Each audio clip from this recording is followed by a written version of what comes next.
Alright, let's go ahead and start in on the second one. So we have the fireball for the first one. I'm going to go to my hierarchy and just click on create.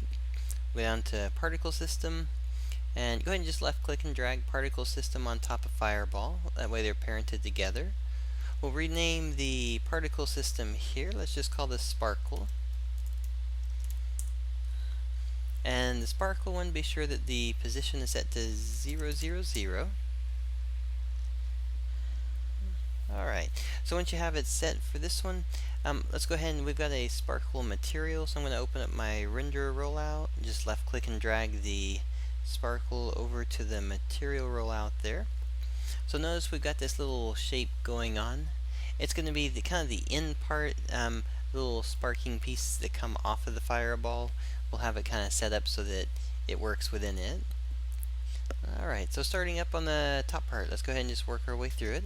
The duration, again, we'll just keep this at 1.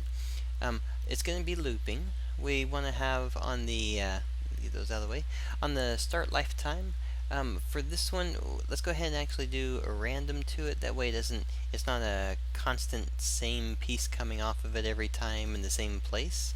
We'll go ahead and set this one up to about we'll say it's a half second to a full second distance between the start lifetime, how long they last. And then for the speed of it, same kind of idea. We'll do another constant between 2. And this one, we'll just say that it's going to be anywhere between 0.5 to 1 again. There we go. And then when it comes to the start size of the shape itself, we'll do one more random on it. And this one, let's make smaller. So we really want to make sure these pieces, they're not huge, but they're those small little pieces happening. So a 0.1 value to a 0.2. Let's see how that looks with it.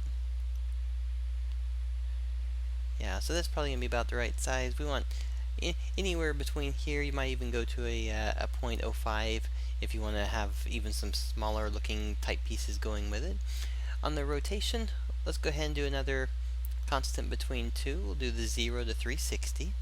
That way the starting position of it will be kind of a random, very nice random effect going all the way through it.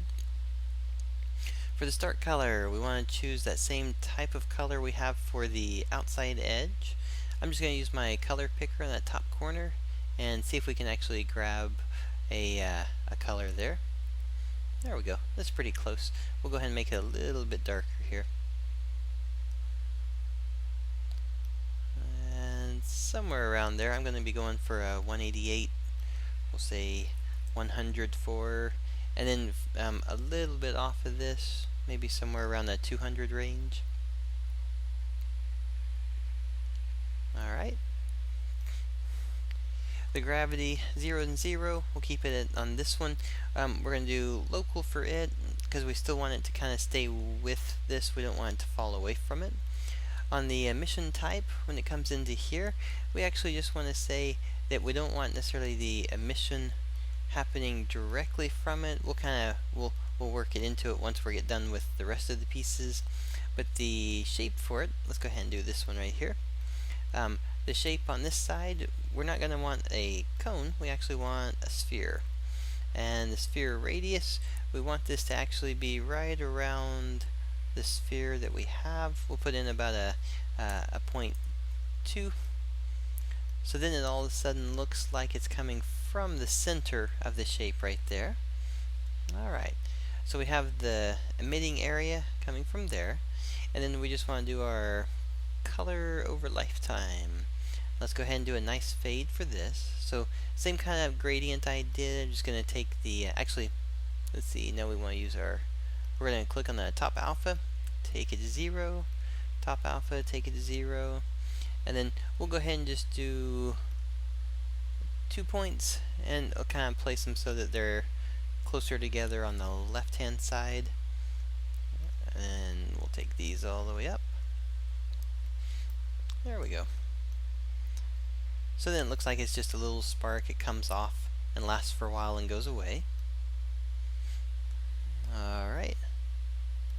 So we'll keep on going down here. So we've got our color over lifetime set up. Let's go to our size over lifetime. And Again, the angle on this one, we just want to do a little bit of a curve to it, so we'll have it go from a big piece and then shrink it down. So the curve, let's go down to our particle system curves at the bottom. And on this one, I'm just going to do I'm going to click on that option right there for that curve. We want to go from just 1 and have it trail all the way down to 0. So then it looks like it's even at like the way sparks do, like they're kind of big to start with and they just kind of go to nothing. Alright, we'll go ahead and close that again. And that's going to give us pretty much our basic setup for it. The start speed, it's a little bit fast. I'm going to go a little bit slower on it. We'll try a 0.25. Let's see if we can make this a little bit slower. And 0.5. There we go. Don't want it going too far away, so this is kind of a little bit better because now it just feels like there's some random pieces instead of everything just running off of it. It feels like there's just a few pieces breaking away from it. Nice. Alright, so that'll give us our basic sparkle element on the inside of it.